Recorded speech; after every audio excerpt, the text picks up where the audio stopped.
గద్దర నన్ను 2-3 గంటలు చెప్పి ఎటువంటి పెట్టిండు దూరా వాడు అన్నాడు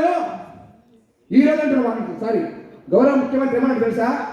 మా ఆడోళ్ళు మొత్తం దూరం మొత్తం వచ్చి జూబ్లీస్ లో బంజారాల్స్ లో అంటూ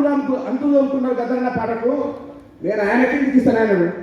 మనప్పుడే మనం తెలంగాణలో ఉన్నప్పుడు గద్దరన్న పెద్ద ఉద్యమకారుడు పెద్ద మనిషి అని అప్పుడు అన్నాడు కానీ మనం చనిపోయినప్పుడు ఆడిగానే వచ్చింది కనీసం వచ్చి ప్రభుత్వ లాంఛనాలకు అది చేసిండు మరి ఈసారి మన కళాకారులకు నిజమైన న్యాయం జరుగుతుంది మనం చేస్తుంది థ్యాంక్ యూ.